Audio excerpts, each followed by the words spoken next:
تمہیں شرم نہیں آتی ان فضول لڑکوں کے ساتھ رات رات گھومتے ہو؟ یار گھر میں بھی دم گھٹتا ہے، یہ دوست نہیں۔ السلام علیکم۔ آج کل ہر انسان کسی نہ کسی دباؤ، پریشانی یا اندرونی تکن کا شکار نظر آتا ہے، چاہے وہ نوجوان ہو، بچہ ہو، بوڑھا ہو یا کوئی عورت ہو۔ ہر طرف غم، غصہ، بے چینی، ذہنی دباؤ اور اندرونی خالی پن بڑھتا جا رہا ہے۔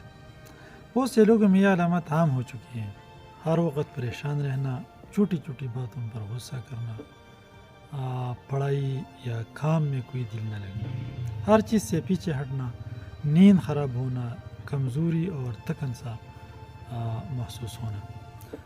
یہ بوریت اور بے مقصدی آخر وجوہات کیا ہیں؟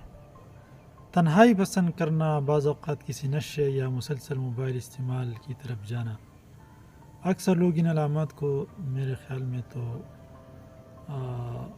مزاج یا سستی سمجھتے ہیں، لیکن حقیقت میں ایک بڑی بیماری اسکیپنگ ریئلٹی یعنی حقیقت سے فرار ہے، جیسے نفسیات میں اوائیڈنس کوپنگ یا بعض اوقات ڈپریشن کی ایک سٹیج بھی کہا جاتا ہے۔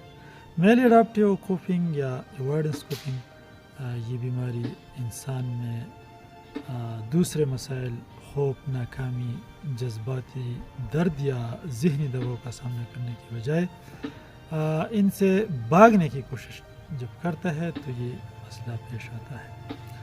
کوئی انسان گیمز میں کھو جانا، کوئی سوشل میڈیا میں، کوئی مسلسل سوتا رہتا ہے، کوئی اکیلا ہی رہتا ہے، اکیلا اور آئسولیشن پسند کرتا ہے، تنہائی پسند ہو جاتا ہے، جبکہ کچھ لوگ نشہ اور دوسری اشیاء کی طرف راغب ہو جاتے ہیں۔